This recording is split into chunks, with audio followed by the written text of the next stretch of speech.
Kita lanjutkan perbincangan pemirsa masih bersama dengan Profesor Hasbullah Tabrani. Prof. Hasbullah, ini kalau kita bicara mengenai orang yang divaksin, ini macam-macam. Ada yang memang dia mau dan bisa, kemudian ada yang dia tidak mau gitu karena ya masih apa namanya tidak percaya dengan COVID atau apapun lah itu, percaya dengan teori konspirasi dan Ya, sebagainya begitu, Prof. Ada juga nih teman ya, saya ini baru nanya, dia punya apa seperti autoimun begitu, sehingga tidak bisa divaksin. ya, Dengan demikian dia tidak ya, bisa dapat sertifikat. Ini bagaimana menjelaskannya, Prof. Hasbullah? ya. Memang ada sebagian kecil orang di dunia ini yang punya penyakit autoimun, seperti Oke. misalnya lupus. Ya, autoimun adalah penyakit di mana tubuh kita salah duga, Mhm, salah memperlakukan mhm. tes sel tubuh dirinya sendiri, dia sikat juga begitu ya.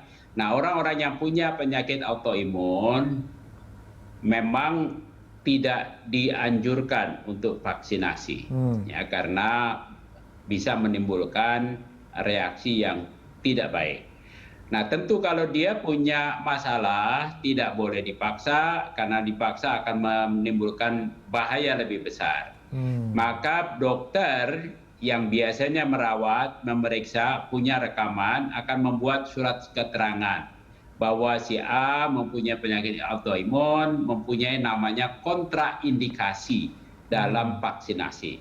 Dia tidak boleh divaksinasi, oleh karena itu kalaupun dia tidak punya sertifikat vaksinasi, dia punya sertifikat bahwa dia punya penyakit autoimun yang dikeluarkan Hmm. oleh dokter yang berwenang. Biasanya yang terbaik adalah dokter keluarganya yang biasa merawatnya. Dengan demikian Hmm. bisa dipahami kalau dia mau bepergian yang mengharuskan ada sertifikat vaksinasi, orang yang mempunyai penyakit autoimun dikecualikan.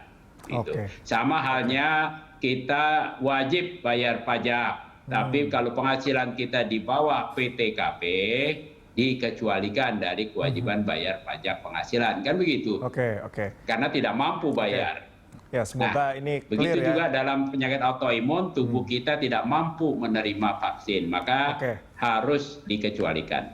Oke, semoga ini clear ya untuk teman-teman mungkin yang Ya. punya autoimun begitu ya, bahwa ada opsi lain lah begitu ya untuk bisa yang bisa mereka lakukan begitu.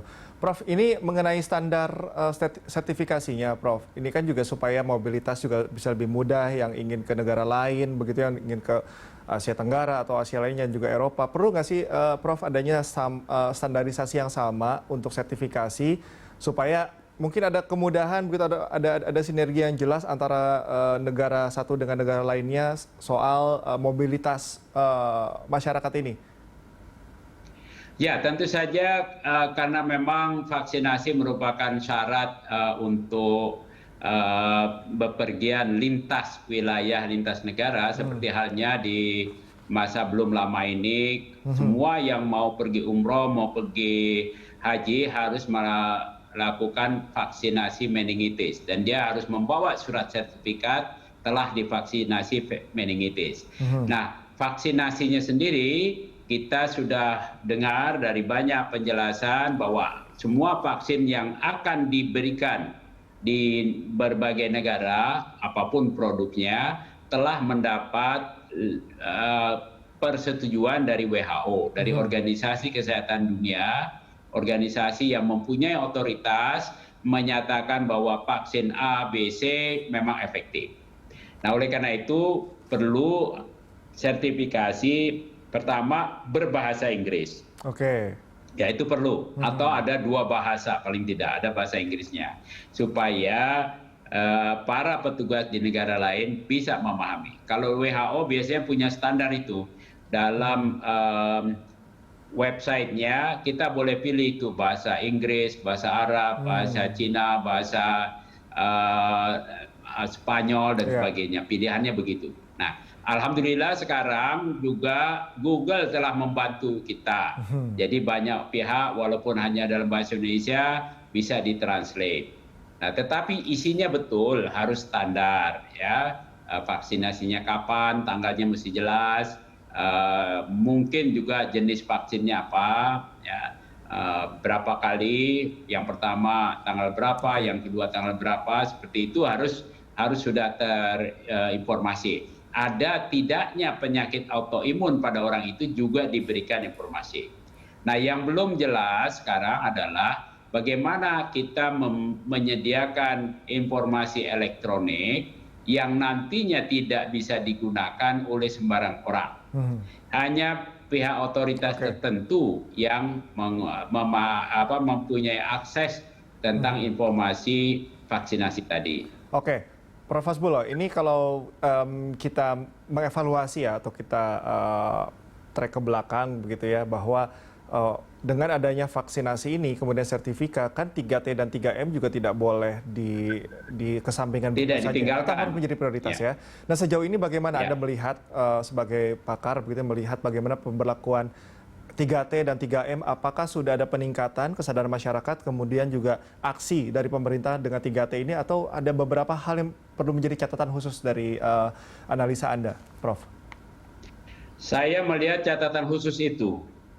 Faktanya bahwa sampai saat ini kita belum pernah mengalami kurva jumlah kasus harian yang turun signifikan berturut-turut dalam 1 bulan 2 bulan. Belum terjadi kita.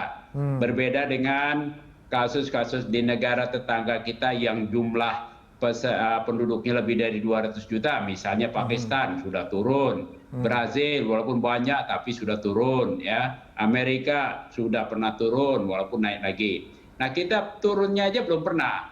Ini menunjukkan bahwa ada masalah di dalam disiplin 3M dan 3T.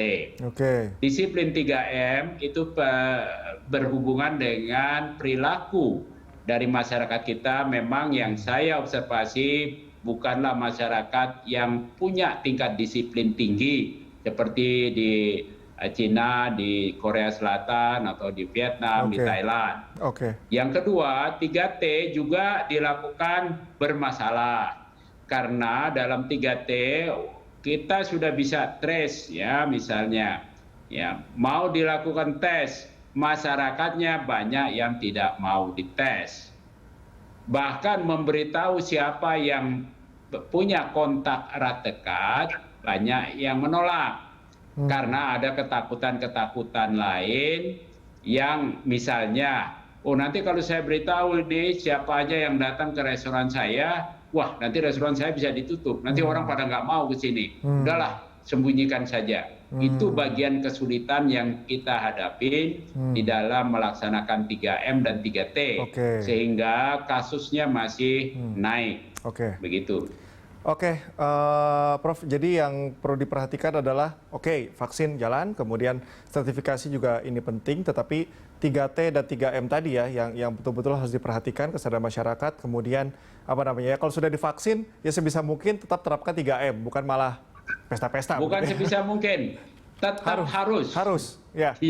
Iya. Oke. Baik, Prof, terima kasih atas pemaparannya juga informasi-informasinya. Sama-sama, mudah-mudahan bermanfaat buat semua pendengar dan penonton. Baik, terima kasih, Prof.